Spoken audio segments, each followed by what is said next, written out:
আলহামদুলিল্লাহি রাব্বিল আলামিন ওয়াসসালাতু ওয়াসসালামু আলা সাইয়্যিদিল আমবিয়াই ওয়াল মুরসালিন আম্মা বা'দ ফাআউযু বিল্লাহি মিনাশ শাইতানির রাজীম বিসমিল্লাহির রহমানির রহিম আসসালাতু ওয়াসসালামু আলাইকা ইয়া রাসূলুল্লাহ ওয়া আলা আলিকা ওয়া আসহাবিকা ইয়া হাবিবাল্লাহ আসসালাতু ওয়াসসালামু আলাইকা ইয়া নবিয়াল্লাহ ওয়া আলা আলিকা ওয়া আসহাবিকা ইয়া নূরাল্লাহ। আলহামদুলিল্লাহ, আমাদের দর্সে সিরাত চলমান রয়েছে। আর ইমাম আব্দুল গনি ইবনে আব্দুল ওয়াহিদ আল মাকদেসি রহমতুল্লাহ তাআলা আলাইহির কিতাব মুখতাসার সিরাতুন নবী সাল্লাল্লাহু আলাইহি ওয়াসাল্লাম এর দরস আমরা শ্রবণ করছি। পূর্ববর্তী দরসে আমরা দুটি হাদিসে মুবারাকা নবী মুহতারাম সাল্লাল্লাহু তাআলা আলাইহি ওয়া আলিহি ওয়াসাল্লামের বৈশিষ্ট্য মোবারক সম্পর্কে শ্রবণ করেছি। আর আমি বলেছিলাম যে সেখানে টোটাল 6টি হাদিসে মুবারাকা লেখক আলাইহির রহমা আলোচনা করেছেন। আর এটাও আমি বলেছিলাম যে এমনিতে তো অনেক সাহাবায়ে কেরাম আলাইহিম রিদওয়ান নবী পাক সাল্লাল্লাহু আলাইহি ওয়াসাল্লামের মুবারক বৈশিষ্ট্য আলোচনা করেছি, কিন্তু বিশেষ করে হযরত সাইয়্যিদুনা আলীউল মুর্তাজা রাদিয়াল্লাহু তাআলা আনহু আর হযরত সাইয়্যিদুনা হিন্দ বিন আবি হালা রাদিয়াল্লাহু তাআলা আনহু যেহেতু শৈশব থেকেই হুজুর সাল্লাল্লাহু আলাইহি ওয়াসাল্লামের ঘরে ছিলেন, তার লালন পালন হুজুর আলাইহিস সালাতু ওয়াসসালামের ঘরের মধ্যেই সম্পাদন হয়েছে, এই উভয় অনেক বেশি বিস্তারিতভাবে নবী পাক সাল্লাল্লাহু আলাইহি ওয়াসাল্লামের বৈশিষ্ট্য সম্পর্কে আলোচনা করেছেন। আর এখানে তৃতীয় নাম হযরত সাইয়্যিদা উম্মে মা'বাদ রাদিয়াল্লাহু তাআলা আনহার নাম চলে আসে, যিনি সুন্দর শব্দ চয়নের মাধ্যমে নবী পাক সাল্লাল্লাহু আলাইহি ওয়াসাল্লামের সুন্দর অবয়ব এবং চরিত্র সম্পর্কে আলোচনা করেছেন। তো মাওলায়ে কায়নাত মাওলা মুশকিল কুশা রাদিয়াল্লাহু তাআলা আনহুর হাদিসে মুবারাকা তো আমরা পিছনের দরসে শ্রবণ করেছি। আজ ইনশাআল্লাহ তাবারাক ওয়া তাআলা সামনে আরও অন্যান্য সাহাবায়ে কেরাম আলাইহিমুর রিদওয়ানদের যে হাদিসসমূহ রয়েছে আর তিনি যে আলোচনা করেছেন তা শ্রবণ করার সৌভাগ্য ইনশাআল্লাহ অর্জন করব। হযরত আলী রাদিয়াল্লাহু তাআলা আনহু এবং হযরত বারা বিন আজিব রাদিয়াল্লাহু তাআলা আনহুমা এই উভয়ের হাদিস পিছনে অতিক্রম হয়েছে। এখন সামনে বলছেন লেখক আলাইহির রহমা, ওয়া ক্বালাত উম্মু মা'বাদানিল খুযাইয়্যাতু রাদিয়াল্লাহু তাআলা আনহা ফি সিফাতিহি সাল্লাল্লাহু তাআলা আলাইহি ওয়া আলিহি ওয়াসাল্লাম। অর্থাৎ হযরত উম্মে মা'বাদ খুযাইয়্যা রাদিয়াল্লাহু তাআলা আনহা নবী পাক সাল্লাল্লাহু আলাইহি ওয়াসাল্লামের গুণসমূহকে বয়ান করতে গিয়ে, বৈশিষ্ট্যসমূহকে বয়ান করতে গিয়ে, চরিত্রসমূহ আলোচনা করতে গিয়ে তিনি বলেন, রাআইতু রাজুলান যাহিরাল ওয়াদাআতি মালিহাল ওয়াজহি হাসানাল খালকি লাম তাইবহু সুজলাতুন ওয়া লাম তাজার বিহি সুআলাতুন ওয়াসিমান কাসিমান ফি আইনাইহি দাআজুন وفي أشفاره غطف وفي صوته سهل وفي عنقه سطع وفي لحيته كثاثة أزج أقرنا إن صمت فعليه الوقار وإن تكلم سما له البهاء أجمل الناس وأبهاء من بعيد وأحلاه وأحسنه من قريب حلو المنطق فصل لا نزر ولا هزر كأن منطقه خرزة نظم يتحدرت لا بائن من طول ولا تقتحمه عين من قصر غصنا بين غصنين وهو أنظر ثلاثة منظرا وأحسنهم قدرا له رفقاء يحفون به إن قال أنصتوا لقوله وإن أمر تبادروا لأمره মাহফুদুন মাহশুদুন লা আবিসুন ওয়ালা মুফান্নাদুন।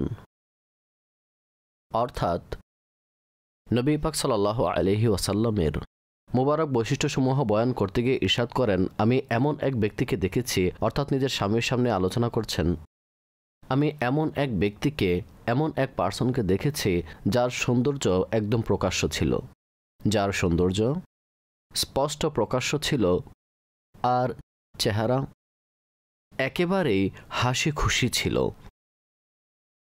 অনেক সুন্দর চেহারা ছিল, আর হাসানাল খলকি চরিত্র অনেক প্রিয় ছিল, আখলাক অনেক পছন্দনীয় ছিল, আর না কোনো আশ্চর্যের আধিক্য, আর না গোড়া রঙের উজ্জ্বলতা হুজুর আলাইহিস সালামের সত্তায় কোনো ত্রুটি নিয়ে আসত। অর্থাৎ প্রতিটি অঙ্গ এমন ছিল যা মধ্যম পর্যায়ের, এবং সে অঙ্গ থেকে সৌন্দর্যের প্রকাশ পেত কোনো রকমের কোনো দিক দিয়ে ত্রুটি দেখা যেত না। তিনি ওয়াসিম ছিলেন এবং অসীম ছিলেন। অসীমের অর্থ হলো যিনি সৌন্দর্যের মাধ্যমে প্রসিদ্ধ হয়ে থাকেন, সৌন্দর্যের দ্বারা প্রসিদ্ধ হয়ে থাকেন, অর্থাৎ যেন সৌন্দর্য তার পরিচয় হয়ে যায়, সৌন্দর্য তার পরিচয় হয়ে যায়, এবং যার চেহারা ওয়াজিহ থাকে, ঠিক আছে, অর্থাৎ যাকে বলা হয় সুদর্শন, অর্থাৎ যার চেহারা সম্পর্কে বলা হয় যে যাকে দেখলে মানুষের মনে হয় যেন আরও দেখি। এক সৌন্দর্য হলো মহিলাদের, এক সৌন্দর্য মহিলাদের, আরেক প্রকারের সৌন্দর্য হয়ে থাকে পুরুষের। উভয়ের সৌন্দর্যের মধ্যে প্রভেদ রয়েছে। মহিলাদের সৌন্দর্য এক প্রকার আর পুরুষের সৌন্দর্য আলাদা। তো হুজুর আলাইহিস সালামের চেহারা কেমন ছিল?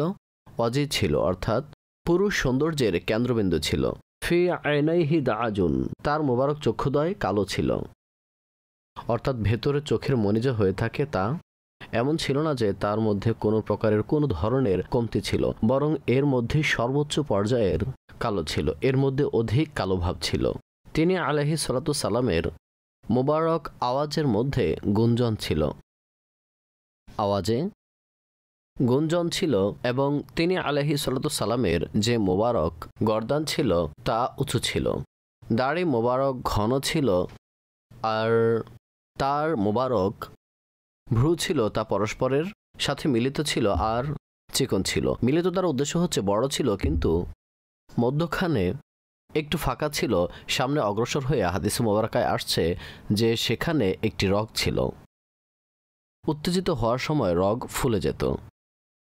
বড় ছিল কিন্তু পরস্পরের সাথে একদম মিলিত ছিল না, বরং মধ্যখানে ব্যবধান অল্প কিছু বিদ্যমান ছিল। যদি তিনি চুপ থাকতেন তখন প্রতিপত্তি সম্পন্ন মনে হতো, চুপ থাকা অবস্থায় তাকে গাম্ভীর্যময় মনে হতো, এবং যখন কথা বলতেন তখন এই অবস্থায় তার যে সৌন্দর্য ছিল, যে প্রভাব প্রতিপত্তি থাকত তা আরও স্পষ্ট প্রকাশ হতো। পবিত্র চরিত্রময় সত্তা আরও মান মর্যাদা সম্পন্ন অনুভূত হতো। হুজুর আলাইহিস সালামের সৌন্দর্যের প্রাধান্যতা আরও বিস্তার লাভ করত, সৌন্দর্য প্রাধান্য পেত। আজমালান নাসি ওয়া আবহাউ মিন বাঈদিন, অনেক সুন্দর বাক্য যখন দূর থেকে দেখতেন তখনও সুন্দর ও অপরূপ মনে হতো, প্রভাব সম্পন্ন মনে হতো।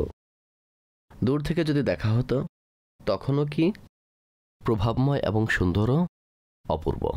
আর তিনি বলেন ও আহলাহু ওয়া আহসানাহু মিন করিবিন, অনেক সময় কি হয়ে থাকে, কেউ কাউকে দূর থেকে দেখে থাকে, তো দূর থেকে দেখলে তো অনেক সুন্দর ও অপূর্ব মনে হয়। দূর থেকে দেখা যাচ্ছে যে সে হেঁটে হেঁটে আসছে, অনেক সুন্দর কোনো ব্যক্তি আসছে, সুন্দর ব্যক্তি আসছে। এখন যখন নিকটবর্তী হয় তখন ব্যক্তি তার চেহারার ত্রুটিসমূহ দেখতে পায়। তো অনেক সময় সামনে থেকে দেখলে ভালো লাগে না, সৌন্দর্যতা তার মধ্যে থাকে না। তো তিনি বলেন ওয়া আহলাহু ওয়া আহসানাহু, অপূর্ব সৌন্দর্য তো ছিলই, পাশাপাশি তিনি মধুময় ছিলেন, অর্থাৎ নিকটবর্তী হওয়ার পর তার সৌন্দর্য আরও বেশি প্রকাশ পেত। নিকটবর্তী হওয়ার পর মলিন দেখা যেত না, বরং যতই নিকটবর্তী হতেন তার রূপ ও সৌন্দর্যের মধ্যে আরও আমাদের নিকট অধিক সৌন্দর্যময় মনে হতো। যখন কথা বলতেন তখন মিষ্টি স্বরে কথা বলতেন। ফাসলুন লা নাযরুন ওয়ালা হাযারুন, কথা এমন হতো যার মধ্যে না কোনো কমতি থাকতো, না কোনো প্রকার কোনো অহেতুক কথা থাকতো। যতটুকু কথা প্রাসঙ্গিকময় ততটুকুই বলতেন, না কম না বেশি। অতিরিক্ত শব্দ থাকতো না, বরং যা প্রয়োজনীয় শব্দ তা সম্পূর্ণই অন্তর্ভুক্ত থাকতো, অতিরিক্ত শব্দ এতে থাকতো না। আর যতটুকু বলার প্রয়োজন ততটুকুই বলতেন, কমও হতো না, হ্রাসও হতো না। কথাবার্তা কেমন হতো? ফাসলুন, অর্থাৎ এমন ছিল কাউন্ট করতে চাইলে করতে পারত। নবী পাক সাল্লাল্লাহু আলাইহি ওয়াসাল্লামের একটি বাক্য আলাদা আলাদা থাকত। হুজুর আলাইহিস সালামের কথাবার্তা এমন ছিল না যে ধারাবাহিকতার সহিত চলতে থাকত। অনেক লোক হয়ে থাকে যারা কথাবার্তায় পারদর্শী হয়ে থাকে, কিন্তু তাদের কথাবার্তার ধরন এমন হয়ে থাকে যে তাদের শব্দগুলো অনবরত একসাথে বের হতে থাকে, যাকে নিয়ন্ত্রণ করা এবং যা স্মরণ রাখা মুশকিল হয়ে পড়ে, যা স্মরণ রাখা কষ্টদায়ক হয়ে থাকে। দ্রুততার সহিত বলে থাকে, একটার পর একটা, একটার পর একটা, একটার পর একটা বলেই যাচ্ছে। এত দ্রুত বাক্যালাপকারী হয়ে থাকে লোক, বলতেই থাকে। নবী পাক সাল্লাল্লাহু আলাইহি ওয়াসাল্লাম যদি চাইতেন তাহলে অবশ্যই সেরকম হতো, কিন্তু তার উদ্দেশ্য ছিল লোকদেরকে কথা বোঝানো, তাদের নিকট দিনকে পৌঁছানো। কিন্তু তার এক একটি বাক্য এমন হতো যে একটার চাইতে আরেকটা পৃথক পৃথক থাকত। যদি কেউ স্মরণ রাখতে চায় তাহলে সেটা স্মরণ রাখতে পারে, যেন একটি মুক্তোর মালা, যা থেকে মুক্ত একটার পর একটা ঝরতে থাকে। কথা থেকে মুক্তোর মালা তৈরিকৃত, আর মনে হচ্ছে মুখ থেকে ফুল মুক্ত ঝরে পড়ছে। লা বা ইনুন মিং তুলিন, অনেক বেশি তিনি আলাইহিস সালাতু সালামের কাঁধ মোবারক লম্বা ছিল না, যে দেখে মানুষের অদ্ভুত মনে হবে।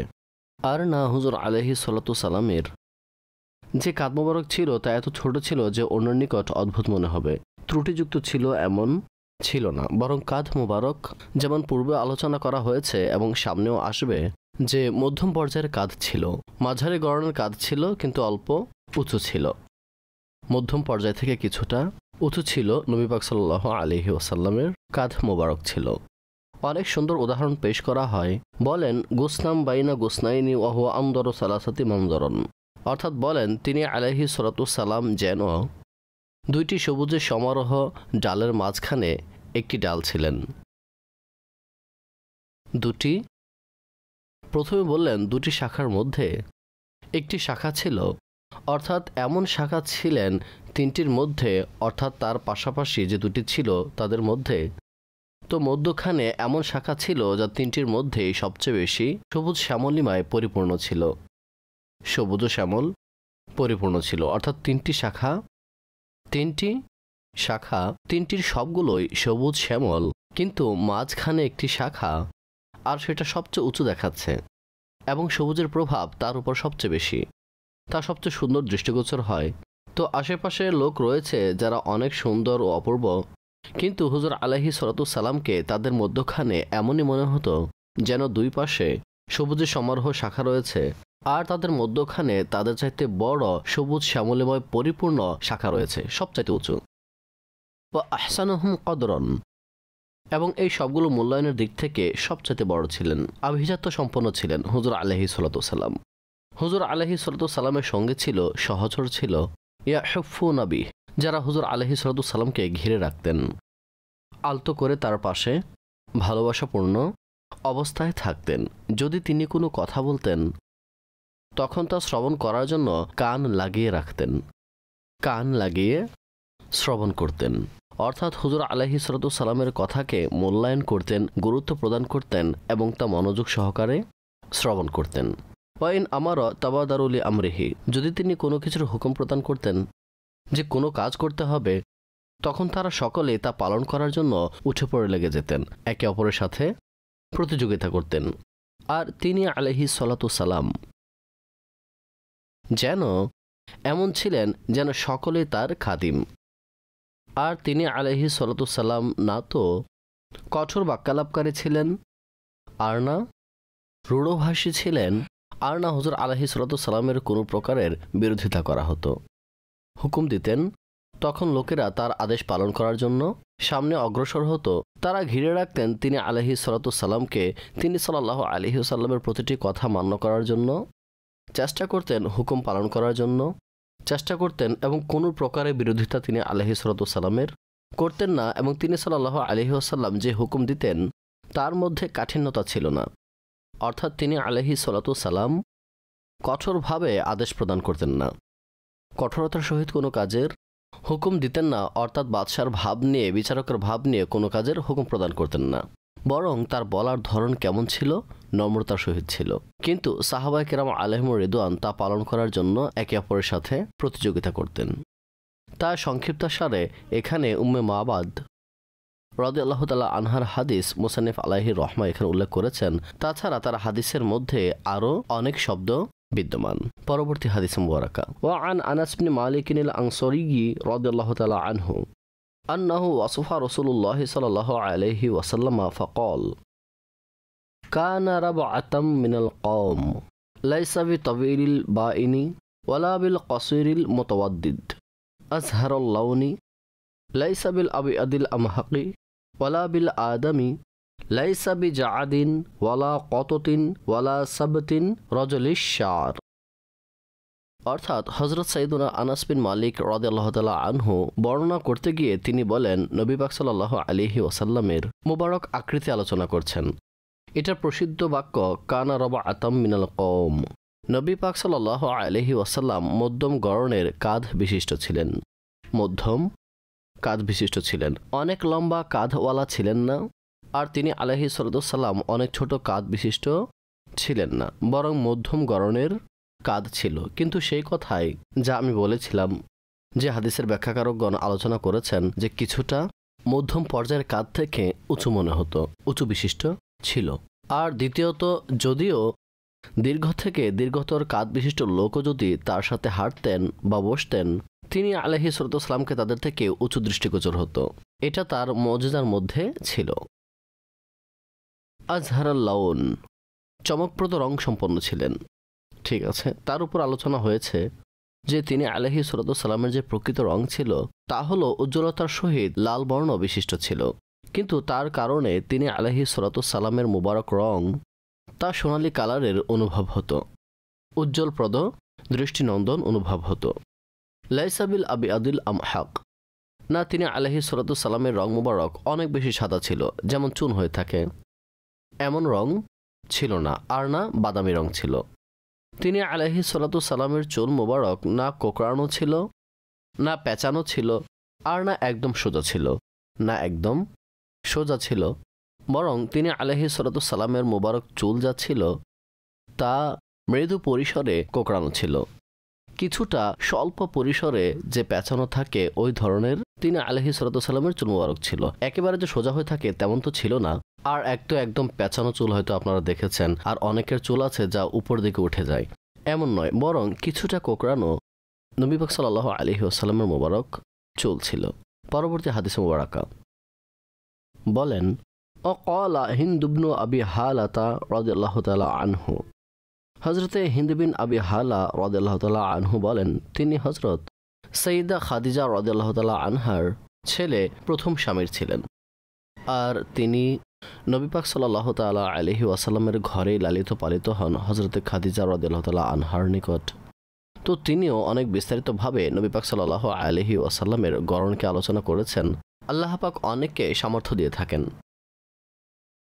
অর্থাৎ অনেক লোক অনেক বিষয় নিয়ে আলোচনা করার পাণ্ডিত্য রাখেন।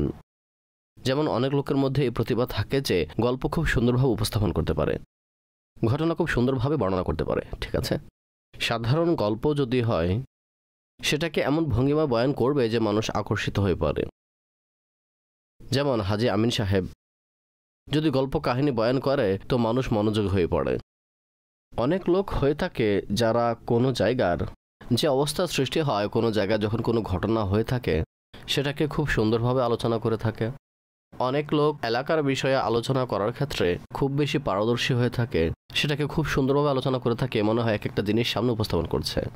অনেকে বৈশিষ্ট্য বয়ান করার ক্ষেত্রে পারদর্শী হয়ে থাকে। ঠিক আছে, এক হয়ে থাকে তার বয়ান করার ধরন জানা থাকে না, সারা জীবন যদিও দেখতে থাকে তার জানা আছে যে ব্যক্তির মধ্যে কোন কোন জিনিসগুলো বিদ্যমান, কিন্তু বয়ান করার প্রতিভা থাকে যা সকলের মধ্যে দৃষ্টিগোচর হয় না। ঠিক আছে, তো অনেকে থাকে যাদেরকে ওয়াসফ বলা হয়। কি বলা হয়? ওয়াসফ, অর্থাৎ গুণ বর্ণনাকারী, বৈশিষ্ট্য বর্ণনাকারী। তো তার উপাধিও সেটা ওয়াসফ রাসূলিল্লাহি সাল্লাল্লাহু আলাইহি ওয়াসাল্লাম, রাসূল পাক সাল্লাল্লাহু আলাইহি ওয়াসাল্লামের বৈশিষ্ট্য আলোচনাকারী। তিনিও অনেক সুন্দরভাবে নবী পাক সাল্লাল্লাহু আলাইহি ওয়াসাল্লামের গুণ ও চরিত্রকে আলোচনা করেছেন। সুতরাং বলেন, কানা রাসূলুল্লাহ সাল্লাল্লাহু আলাইহি ওয়াসাল্লাম ফাখমান মুফাখমান, নবী পাক সাল্লাল্লাহু আলাইহি ওয়াসাল্লাম ফাখমান মুফাখমান ছিলেন। ফাখমানের অর্থ হলো যে তিনি সাল্লাল্লাহু তাআলা আলাইহি ওয়াসাল্লাম সত্তাগতভাবে মহান ছিলেন, সত্তাগতভাবেও মহান ছিলেন, আর লোকদের দৃষ্টিতেও অনন্য ছিলেন। মুফাখমান, লোকদের দৃষ্টিতেও মহান ছিলেন, অর্থাৎ তার মধ্যে উচ্চ পর্যায়ের চরিত্র পাওয়া যেত, মহান চরিত্রের অধিকারী ছিলেন। আর অন্যের দৃষ্টিতেও কি ছিলেন? তিনি আলাইহিস সালাতু ওয়াস সালাম উত্তম আখলাকের অধিকারী ছিলেন, এক মহান ব্যক্তিত্বের অধিকারী ছিলেন। এরকম হয়ে থাকে যে বান্দা অন্যের দৃষ্টিতে তো অনেক সময় মহান হয়ে ওঠে, উত্তম বলে বিবেচিত হতে থাকে, কিন্তু প্রকৃত অর্থে তা বিদ্যমান থাকে না। অনেক সময় নিজে উত্তম চরিত্রের অধিকারী হয়ে থাকে, কিন্তু মানুষের উপর তার প্রভাব দেখা যায় না। কিন্তু নবী পাক সাল্লাল্লাহু আলাইহি ওয়াসাল্লামের ক্ষেত্রে দুটি বিষয়ই পরিলক্ষিত হতো। ইয়াতালাউ ওয়াজহুহু তালাআল কমারি লাইলাতুল বদর। তিনি আলাইহিস সালাতু ওয়াস সালামের চেহারা মোবারক 14 তারিখের চাঁদের মতো চমকাতো। এটা শুধু উদাহরণ ছিল, শুধু বোঝানোর ক্ষেত্রে যে আমাদের এখানে সৌন্দর্য বোঝাতে 14 তারিখের রাতের চাঁদের সাথে উপমা দেওয়া হয়। 14 তারিখের রাতের চাঁদ আসলে দেখতে অনেক সুন্দর লাগে, যেহেতু সবচেয়ে বেশি সুন্দর ও অপূর্বর উপমা দেওয়া হয়, আর প্রত্যেক যুগের লোকদের জন্য বিদ্যমান রয়েছে, ঠিক আছে না? আদিকাল থেকে এই চাঁদ রয়েছে, আর এটা সবচেয়ে বেশি সুন্দর ও অপরূপ মনে করা হয়। এই জন্য এর দ্বারা নবী পাক সাল্লাল্লাহু আলাইহি ওয়াসাল্লামের মোবারক চেহারাকে বোঝানো হয়েছে। নতুবা নবী পাক সাল্লাল্লাহু তাআলা আলাইহি ওয়া আলিহি ওয়াসাল্লামের সৌন্দর্যের সাথে চাঁদের কোনো তুলনাই হয় না। आसमा अगर तेरे तलवों का नज़ारा करता, रोज़ एक चांद तसद्दुक के अंदर उतारा करता। চাঁদের মতো তাকে আমরা যদি বলি তো গুনাহগার, কেননা স্বয়ং চাঁদ তার দরবারের ভিখারি, ঠিক আছে? স্বয়ং চাঁদই তো তার নিকট চাইতে থাকে। তো চাঁদকে কিভাবে নবী পাক সাল্লাল্লাহু আলাইহি ওয়াসাল্লামের চেহারার সাথে উপমা দেওয়া যেতে পারে? তো এটা শুধুমাত্র বোঝানোর জন্য, নতুবা প্রকৃতপক্ষে কোনো জিনিসই নবী পাক সাল্লাল্লাহু আলাইহি ওয়াসাল্লামের মোবারক রূপের উপমা হতে পারে না। আতওয়ালা মিনাল মারবুই ওয়া আকসারা মিনাল মুশাজ্জাবি। নবী পাক সাল্লাল্লাহু তাআলা আলাইহি ওয়া আলিহি ওয়াসাল্লাম, তার যে মোবারক কাঁধ ছিল তা না তো ছোট ছিল, ছোট কাঁধের চেয়ে বড় ছিল, মধ্যম পর্যায়ের, এবং অনেক উঁচু কাঁধ থেকে নিচু, মধ্যম পর্যায়ের, ঠিক আছে? এই বিষয়টি আলোচনা করছেন। আযীম আল হামাতি, নবী পাক সাল্লাল্লাহু তাআলা আলাইহি ওয়াসাল্লামের মাথা মোবারক বড় ছিল, মাথা মোবারক বড় মাথা ছিল। সর্দারদের বড় মাথা হয়ে থাকে, ঠিক আছে? তবে বড় মাথা দ্বারা অনেক বড় মাথা উদ্দেশ্য নয়, বরং যা মাঝারি গড়নের হয়ে থাকে, মধ্যম পর্যায়ের হয় এবং দেখতে অপূর্ব লাগে, দেখতে অপূর্ব মনে হয়। মুদ্রা কথা হলো যে নবী পাক সাল্লাল্লাহু তাআলা আলাইহি ওয়াসাল্লামকে অঙ্গসমূহে প্রত্যেকটি ক্ষেত্রে মধ্যম পর্যায়ে রাখা হয়েছে। অঙ্গসমূহে প্রত্যেকটি জিনিসের মধ্যে মাঝারি গড়ন রাখা হয়েছে। তিনি আলাইহিস সালাতু সালামের যে চুল মোবারক ছিল তা এখনই আলোচনা হয়েছে, সোজা ছিল, কিন্তু একেবারে সোজা ছিল না, বরং সামান্য কোকড়ানো ছিল। যখন তিনি ইনিং ফারাকাত আকিকাতুহু ফারাকা ওয়া ইল্লা ফালা ইউজাভিজু শাআরুহু শাহমাতা উযুনাইহি ইযান হুয়া ওয়াফার, অর্থাৎ নবী পাক সাল্লাল্লাহু আলাইহি ওয়াসাল্লাম যদি চুলগুলোকে এই অবস্থায় ছেড়ে দিত, তখন তো তিনি আলাইহিস সালাতু সালামের মোবারক কপালের উপর এই চুলগুলো চলে আসত। যখন তিনি সিঁথি কাটতেন তখন উভয় পার্শ্বে চুল রেখে দিতেন এবং মধ্যখানে সিঁথি কাটতেন।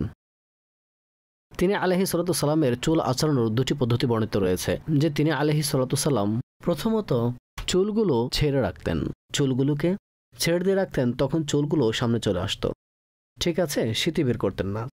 অতঃপর তিনি আলাইহিস সালাতু সালাম সিঁথি বের করতেন, সিঁথি বের করতেন এবং চুলগুলো উভয় পার্শ্বে রেখে দিতেন। কেননা সে সময় যা ইহুদিদের পদ্ধতি ছিল, আহলে কিতাবদের এমন ছিল যে চুলগুলোকে ছেড়ে দিত, আর মুশরিকরা চুলের মধ্যে সিঁথি বের করত, আর নবী পাক সাল্লাল্লাহু আলাইহি ওয়াসাল্লাম মুশরিকরা যেভাবে কাজ করত তার বিপরীত করতেন। অবশ্য আহলে কিতাবদেরটাও গ্রহণ করতেন না, যেহেতু পদ্ধতি দুটি ছিল, সিঁথি কাটা অথবা চুলগুলো খোলা ছেড়ে দেওয়া, সামনের দিকে বাড়িয়ে দেওয়া। দুইটি পদ্ধতি ওই সময় প্রচলন ছিল। তো নিকটবর্তী যে পদ্ধতি ছিল তা ছিল আহলে কিতাবদের। তো তিনি আলাইহিস সালাম চুল এভাবে রাখতেন। অতঃপর তিনি আলাইহিস সালামের প্রতি হুকুম প্রত্যাদেশ হয়, তখন তিনি আলাইহিস সালাম মাঝখানে সিঁথি কাটা শুরু করেন। অর্থাৎ আল্লাহ পাক হুকুম করেন যে এভাবে চুলকে রাখার জন্য, তো তিনি আলাইহিস সালাম এভাবে চুলকে আঁচড়াতেন। কিন্তু তিনি আলাইহিস সালামের এই চুল মুবারক তার, অর্থাৎ হিন্দ বিন আবি হালা বর্ণনা মোতাবেক তিনি আলাইহিস সালামের কান মুবারকের যে লতি ছিল, উভয় কান মুবারকের যে লতি ছিল এতটুকু পর্যন্ত থাকতো, এতটুকু পর্যন্ত এবং ঘন থাকতো। অর্থাৎ এমন নয় যেগুলোকে আমাদের ভাষায় ফাঁকা ফাঁকা বলা হয়, অর্থাৎ যার চুলের মধ্যে ফাঁকা থাকে, এখানে কিছু তো ওখানে কিছু, মাঝখান থেকে চুল চলে গেছে, এমন নয়। বরং চুল মুবারকগুলো কেমন ছিল? ঘন ঘন থাকতো। তিনি আলাইহিস সালামের অর্থাৎ ভরপুর থাকতো, ভরপুর চুল থাকতো, ফাঁকা ছিল না। ঠিক আছে। আজহারুল লাউনি, চমকপ্রদ রং বিশিষ্ট ছিলেন। ওয়াসি আল জাবিনী, তিনি আলাইহিস সালাতু সালামের কপাল মুবারক প্রশস্ত ছিল। আজাজ্জাল হাওয়াজিব সাওয়াবিগা ফি গায়রি করনিন বাইনাহুমা ইরকুন ইউদাররিহিবুল গদব, অর্থাৎ তিনি আলাইহিস সালাতু সালামের যে মুবারক ভ্রুযুগল ছিল তা চিকন ছিল আর দীর্ঘ ছিল, মিলিত ছিল না তবে নিকটবর্তী ছিল, কিন্তু মিলিত ছিল না কিন্তু তার মধ্যখানে একটি রেখা ছিল, ইউদাররিহিবুল গদব, যা তার রাগান্বিত অবস্থায় প্রকাশ পেত। যখন রাগ আসতো তখন রগ ফুলে যেত এবং লোকদের দৃষ্টিগোচর হতো মধ্যখানে কি রয়েছে? ফাঁকা বিদ্যমান। ঠিক আছে। আকনাল ইরনিন লাহু নূরুন ইয়ালুহু ইয়াহসাবুহু মান লাম ইয়াতাআম্মালহু আশাম্মা, নবী পাক সাল্লাল্লাহু তাআলা আলাইহি ওয়া আলিহি ওয়াসাল্লামের যে নাক ছিল তা খাড়া বিশিষ্ট ছিল। খাড়া নাক ছিল। একটা হয়ে থাকে লম্বা নাক। কেমন হয়ে থাকে? লম্বা নাক। আর অনেক সময় উঁচু নাক থাকে। উঁচু নাক হয়ে থাকে, নাকের যে অগ্রভাগ থাকে তা সামনের দিকে প্রসারিত থাকে, নাকের অগ্রভাগ সামনের দিকে প্রসারিত থাকে। এটা পছন্দনীয় নয়, পছন্দনীয় হয় না। তিনি আলাইহিস সালাতু সালামের নাকের আশেপাশে নূরের ঝলক দৃষ্টিগোচর হতো। লাহু নূরুন ইয়ালুহু, লাহু নূরুন ইয়ালুহু, তিনি আলাইহিস সালাতু সালামের মুবারক নাকের আশেপাশে নূরের ঝলক দেখা যেত। দূর থেকে দেখলে তখন এমন মনে হতো যেন লম্বা নাক, কিন্তু যখন মনোযোগ সহকারে দেখত তখন তার অনুভব হতো যে এখানে তো নূরের ঝলক দৃষ্টিগোচর হচ্ছে। কাসাল লিহিয়াতি, তিনি আলাইহিস সালাতু সালামের দাড়ি মোবারক ঘন ছিল। আদা আজাল আইনাইনি, তিনি আলাইহিস সালাতু সালামের মোবারক চক্ষুদ্বয় কালো ছিল। সাহলাল খদ্দাইনি দলি আল ফামি আশনাবা মুফাল্লাজাল আসনানি, অর্থাৎ নবী পাক সাল্লাল্লাহু আলাইহি ওয়াসাল্লামের মুবারক গাল যা ছিল তা ফোলা ছিল না, ফোলা ছিল না আর চ্যাপটাও ছিল না, মধ্যম পর্যায়ের দৃষ্টিগোচর হতো, অর্থাৎ মিডিয়াম পর্যায়ের ছিল। ঠিক আছে। তিনি আলাইহিস সালাতু সালামের মুবারক যে ঠোঁট ছিল তাও, মুখ মুবারক যা ছিল তাও প্রশস্ত ছিল। ঠিক আছে, তাও প্রশস্ত ছিল। তিনি আলাইহিস সালাতু সালামের দাঁত মুবারক একেবারে মিলিত ছিল না, একদম মিলিত ছিল না, একেবারে সূক্ষ্ম সেখানে গ্যাপ ছিল, সামান্য ফাঁকা ছিল। অর্থাৎ একরকম দাঁত থাকে যেখানে অনেক বেশি গ্যাপ থাকে, অনেক বেশি, তাও সুন্দর নয়। আবার অনেকের দাঁত আপনারা হয়তো লক্ষ্য করেছেন যে একদম একটার সাথে আরেকটা লেগে থাকে, এমনও ছিল না, বরং কেমন ছিল? মাঝখানে সামান্য গ্যাপ বিদ্যমান ছিল। মুফাল্লাজাল আসনান দাকিকাল মাসরুবাতি কাআন্না উনুকাহু জিদু দুমিয়াতিন ফি সাফাইল ফিদ্দতি, নবী পাক সাল্লাল্লাহু তাআলা আলাইহি ওয়া আলিহি ওয়াসাল্লামের যে মোবারক গর্দান ছিল এমন মনে হতো যেন রূপার মধ্যে চমকপ্রদ আভা ছিল, রূপার ন্যায় আভা ছিল। আর অর্থাৎ যে রূপা শুভ্র হয়ে থাকে, রূপা শুভ্র হয়ে থাকে, তদ্রূপ নবী পাক সাল্লাল্লাহু তাআলা আলাইহি ওয়াসাল্লামের গর্দান তা রূপার আভা ছিল আর চিকন গর্দান ছিল, চিকন গর্দান ছিল। অর্থাৎ চিকন দ্বারা উদ্দেশ্য মধ্যম পর্যায়ের। মুতাদিলাল খলকি বাজিনুন মুতামাসিকুন সাওয়া আল বাতনি ওয়াস সদরি, নবী পাক সাল্লাল্লাহু তাআলা আলাইহি ওয়াসাল্লামের অঙ্গ প্রত্যঙ্গ মধ্যম পর্যায়ের ছিল, মধ্যম গড়নের ছিল। শরীরের প্রত্যেকটি অংশ এক অংশের সাথে সামঞ্জস্যতাপূর্ণ ছিল, শরীরের প্রত্যেক অংশ অন্য অংশের সাথে মিল ছিল, অর্থাৎ কোনো অংশ অন্য কোনো অংশের সাথে অসামঞ্জস্যতা ছিল না, অপূর্ণতা ছিল না, অর্থাৎ কোনো প্রকারের ঘাটতি বা অপূর্ণতা ছিল না।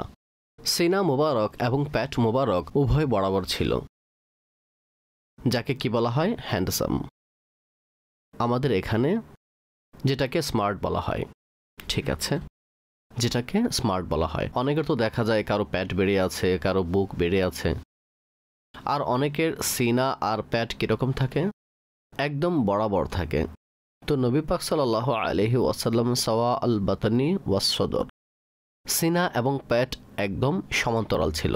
মাসিহা সদরি বাঈদা মা বাইনাল মানকাবাইনি দাখমাল কারাদিস। নবী পাক সাল্লাল্লাহু আলাইহি ওয়াসাল্লামের যে মুবারক সিনা ছিল তা প্রশস্ত ছিল, ঠিক আছে, অর্থাৎ চওড়া সিনা ছিল, চওড়া সিনা ছিল। উভয় কাঁধের মাঝখানে দূরত্ব ছিল। উভয় কাঁধের মাঝখানে, যখন এটা বলবো যে দোনো কাঁধের মাঝখানে দূরত্ব ছিল, তখন এর দ্বারা উদ্দেশ্য কি? সিনাও চওড়া ছিল আর কোমর মুবারকও চওড়া ছিল। তিনি সাল্লাল্লাহু আলাইহি ওয়াসাল্লামের বাহু যে জোড়া ছিল তা মজবুত ছিল, সন্ধিদ্বয় মজবুত ছিল, সেখানে কোনো দুর্বলতা ছিল না। আনওয়ারাল মুতাজাররাদ মাওসুলা মা বাইনা লুব্বাতি ওয়া সুররাতি বিশা'রিন ইয়াজরি কাল খাত্তি আরিয়া সাদিয়াইনি ওয়াল বাতনি মিম্মা সিওয়া যালিকা আশআর যিরাআইনি ওয়াল মানকিবাইনি আরিদা সদরি তাওয়িলা জানদাইনি রাহবার রাহাতি শাসনাল কাফাইনি ওয়াল কদমাইনি সাইলাল আতরাফি সাবাতুল কসবি খুমসানাল আখমাসাইনি মাসিহাল কদমি ইয়ামবু আনহাল মাউ ইযা জালা কলআন ওয়া ইয়াখতু তাকাফফুআন ওয়া ইয়ামশি হাওনান যারিআল মাশিয়াতি ইযা মাশা কাআন্নামা ইয়ানহাত্তু মিন সাবাবিন। অর্থাৎ নবী পাক সাল্লাল্লাহু তাআলা আলাইহি ওয়া আলিহি ওয়াসাল্লাম আনোয়ারুল মুতাজাররাদ ছিলেন। আনোয়ারুল মুতাজাররাদের অর্থ প্রথমে আমি বয়ান করেছিলাম যে মুতাজাররাদের অর্থ হলো যেখানে কাপড় থাকে না, যেখানে কাপড় থাকে না। তো যে যে স্থান থেকে নবী পাক সাল্লাল্লাহু আলাইহি ওয়াসাল্লামের কাপড় সরে যেত মুবারক শরীরের, সেখান থেকে নূরের কিরণ চমকাতো, এটাকে বলা হয় আনোয়ারুল মুতাজাররাদ। আলোকোজ্জ্বল অংশ হুজুর আলাইহিস সালাতু সালামের ছিল যেখান থেকে কাপড় সরে যেত, যেমন ইহরাম অবস্থায় তিনি চাদর পরিধান করেছেন, অথবা সাধারণ অবস্থায় চাদর পরিহিত ছিলেন। তো মানুষ যখন চাদর পরিধান করে থাকে অনেক সময় চাদর সরে যায় অনেক সময়। তো যে যে স্থান থেকে নবী পাক সাল্লাল্লাহু আলাইহি ওয়াসাল্লামের কাপড় সরে যেত সেই জায়গা আলোকোজ্জ্বল হয়ে যেত, তো সেটাকে আনোয়ারুল মুতাজাররাদ বলা হয়। হুজুর আলাইহিস সালাতু সালামের সিনা মুবারক থেকে নাভি পর্যন্ত একটি রেখার মতো চুল মুবারক বিদ্যমান ছিল, রেখার মতো চুল মুবারক বিদ্যমান ছিল। তাছাড়া হুজুর আলাইহিস সালাতু সালামের প্যাট এবং সিনা মুবারকায় চুল মুবারক ছিল না। হ্যাঁ, তিনি আলাইহিস সালাতু সালামের যে বাহুদ্বয় ছিল, যে কাঁধ মুবারক ছিল হুজুর আলাইহিস সালাতু সালামের, সেখানে চুল মুবারক বিদ্যমান ছিল। চওড়া সিনা বিশিষ্ট ছিলেন হুজুর পাক সাল্লাল্লাহু তাআলা আলাইহি ওয়া আলিহি ওয়াসাল্লাম। আর হুজুর সাল্লাল্লাহু আলাইহি ওয়াসাল্লামের হাতের তালু প্রশস্ত ছিল, চওড়া তালু ছিল। এক তো হাতের তালু চওড়া বিশিষ্ট ছিল, দ্বিতীয়ত হুজুর সাল্লাল্লাহু আলাইহি ওয়াসাল্লামের দানশীলতার দিকে ইঙ্গিত বহন করে, অর্থাৎ দানশীলতায় পরিপূর্ণ ছিল নবী পাক সাল্লাল্লাহু আলাইহি ওয়াসাল্লামের হাত। শাসনাল কাফাইনি ওয়াল কদমাইনি, এর দ্বারা উদ্দেশ্য হচ্ছে যে জিনিসকে হুজুর পাক সাল্লাল্লাহু আলাইহি ওয়াসাল্লাম ধরতেন তা শক্ত করে ধরতেন। হুজুর পাক সাল্লাল্লাহু আলাইহি ওয়াসাল্লাম হাত মোবারক মজবুত ছিল। কিন্তু আমি প্রথমে বলেছিলাম এটা কোন সময়ের জন্য ছিল? ধরার সময়ের ক্ষেত্রে। নতুবা হযরত আনাস রাদিয়াল্লাহু তাআলা আনহু তিনি বলেন, আমি যখন নবী পাক সাল্লাল্লাহু আলাইহি ওয়াসাল্লামের মোবারক হাত স্পর্শ করলাম, তখন নবী পাক সাল্লাল্লাহু আলাইহি ওয়াসাল্লামের হাতের চেয়ে না কোনো মোটা রেশম ছিল, না কোনো চিকন রেশম ছিল। সবচেয়ে বেশি যা নরম ছিল তা নবী পাক সাল্লাল্লাহু আলাইহি ওয়াসাল্লামের মোবারক হাত ছিল। তদ্রূপ পা মোবারক ছিল। কিন্তু প্রকাশ্য যে যখন নরম নরম হাত থাকে তখন তা দিয়ে কোনো জিনিস আঁকড়ে ধরা কষ্টদায়ক হয়ে পড়ে, ধরার ক্ষেত্রে চলার ক্ষেত্রে কষ্টদায়ক হয়ে পড়ে। এই ত্রুটি থেকে নবী পাক সাল্লাল্লাহু আলাইহি ওয়াসাল্লাম মুক্ত ছিলেন। যখন তিনি কোনো জিনিস ধরতেন অথবা কোনো জায়গায় হুজুর আলাইহিস সালাম কদম মোবারক রাখতেন, তো এই অবস্থায় দৃঢ়তার সাথে পা রাখতেন এবং দৃঢ়তার সহিত সেটাকে ধরতেন। যখন কোনো জিনিসকে নবী পাক সাল্লাল্লাহু আলাইহি ওয়াসাল্লাম ধরতেন তখন কারো ক্ষমতা ছিল না সেটাকে ছাড়িয়ে নেবে। তিনি আলাইহিস সালামের মুবারক হাতের মধ্যে এই যে হাতের তালু তা মাংস দ্বারা পরিপূর্ণ ছিল, গোশত দিয়ে পরিপূর্ণ ছিল। তিনি আলাইহিস সালামের মুবারক আঙ্গুলগুলো লম্বা ছিল, মুবারক আঙ্গুল লম্বা ছিল আর প্রতিটি ক্ষেত্রে মধ্যমতা ছিল, প্রতিটি ক্ষেত্রে মধ্যম পর্যায়ে ছিল। কবজি আঙ্গুল সব লম্বা দেখা যেত কিন্তু অতিমাত্রায় বড় ছিল না। এমনিভাবে নবী পাক সাল্লাল্লাহু তাআলা আলাইহি ওয়া আলিহি ওয়াসাল্লামের পায়ের যে মধ্য অংশ ছিল তা অত্যন্ত নরম ছিল, আর যে উপরিভাগ ছিল তা এমন ছিল যদি তার উপর কোনো পানি পড়তো তখন পানি জমে থাকতো না, ইনস্ট্যান্ট প্রবাহিত হয়ে যেত, পানি এর উপর ইনস্ট্যান্ট প্রবাহিত হয়ে যেত। যখন তিনি আলাইহিস সালাম চলতেন তখন প্রশান্তি ও বীরত্বের সহিত চলাফেরা করতেন। প্রশান্তি ও বীরত্বের সহিত পা ওঠাতেন। ওয়ায়ামশি হাওনান, বিনয়ী ও নম্রতার সহিত তিনি আলাইহিস সালাম চলতেন এবং দ্রুত চলতেন। বিনয়ীর সহিত চলতেন কিন্তু দ্রুততার সাথে চলতেন। এমনকি যদি কোনো দৌড়ানো ব্যক্তি দৌড়তো তাহলে দৌড়ে সে হুজুর সাল্লাল্লাহু আলাইহি ওয়াসাল্লামকে ধরতে পারত। কিন্তু হুজুর সাল্লাল্লাহু আলাইহি ওয়াসাল্লাম খুব বেশি শ্বাস ব্যতীত চলাফেরা করতেন এবং খুব স্পিডে চলতেন। যখন তিনি চলতেন তখন এমন মনে হতো যে উঁচু স্থান থেকে নিচের দিকে আসছেন। উঁচু স্থান থেকে সে বিনয়ী ও সম্ভ্রমের সহিত চলার কারণে। ইজা মাশা কাআন্নামা ইয়ানহাত্তু মিন সাবাবিন ওয়া ইজালতাফাতা ইলতাফাতা জামিআন খাফিজাত তরফি নজরুহু ইলাল আরদি আতওয়ালি মিন নজরিহি ইলাস সামাই জুল্লু নজরিহি আল মুলাহাযা। অর্থাৎ নবী পাক সাল্লাল্লাহু তাআলা আলাইহি ওয়াসাল্লাম সাধারণভাবে শুধুমাত্র অবলোকন করতেন, অর্থাৎ দেখতেন। তার সাধারণ দৃষ্টি মাটির দিকে বেশি দেখতেন উপরের দিকে দেখার চাইতে, আসমানের দিকে কম দেখতেন। মাটির দিকে নবী পাক সাল্লাল্লাহু আলাইহি ওয়াসাল্লামের দৃষ্টি অধিক পরিমাণ থাকত এবং যখন কাউকে দেখতেন তখন চোখের কিনারা দিয়ে দৃষ্টি দিতেন। কিন্তু ওয়া ইজালতাফাতা ইলতাফাতা জামিআন, যখন কারোর প্রতি মনোযোগ দিতেন তখন পরিপূর্ণভাবে মনোযোগ দিতেন। অর্থাৎ যখন কারোর সাথে কথা বলতেন, তার কথা শ্রবণ করছেন, তখন পরিপূর্ণভাবে মনোযোগী হয়ে তার সাথে আলোচনা করতেন। এটা তিনি আলাইহিস সালামের পদ্ধতি ছিল। ইয়াসুকু আসহাবাহু, উচ্চ মর্যাদাবান ছিলেন, অপূর্ব ছিলেন, মাখদুম ছিলেন। লোক তার কথা শ্রবণ করতেন, তার প্রতি মনোযোগী হতেন। কিন্তু ইয়াসুকু আসহাবাহু, তিনি নিজের সঙ্গীদেরকে সামনে অগ্রসর করে চালাতেন।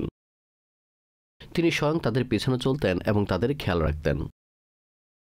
এটা নবী পাক সাল্লাল্লাহু আলাইহি ওয়াসাল্লামের পদ্ধতি ছিল। ওয়ায়াবদাউ মান লাকিয়াহু বিসসালাম, এবং হুজুর আলাইহিস সালামের যার সাথে সাক্ষাৎ হতো তিনি আলাইহিস সালাম প্রথমে তাকে সালাম করতেন। অর্থাৎ প্রথমে তার পক্ষ থেকে সালাম হতো, সালামে হুজুর আলাইহিস সালাম অগ্রগামী থাকতেন। এই কিছু কথা তিনি এখানে নবী পাক সাল্লাল্লাহু আলাইহি ওয়াসাল্লামের বৈশিষ্ট্য ও গুণাগুণ সম্পর্কে আলোচনা করেছেন, সাথে চরিত্র নিয়েও করেছেন। আল্লাহ পাক আমাদের সবাইকে নবী পাক সাল্লাল্লাহু আলাইহি ওয়াসাল্লামের মোবারক সৌন্দর্যের বরকত দান করুন এবং তিনি আলাইহিস সালামের দর্শন দ্বারা আমাদেরকে ধন্য করুন। সন্তুষ্টমূলক আনন্দ ভাবপূর্ণ নবী পাক সাল্লাল্লাহু আলাইহি ওয়াসাল্লামের দর্শন দ্বারা ধন্য করুন।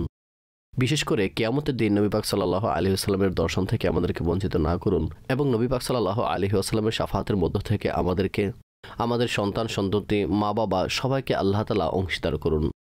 ইনশাআল্লাহ তাবারক ওয়া তাআলা আমাদের পরবর্তী যে দরস হবে তা হবে নবী পাক সাল্লাল্লাহু আলাইহি ওয়াসাল্লামের মুবারক আখলাক সম্পর্কে।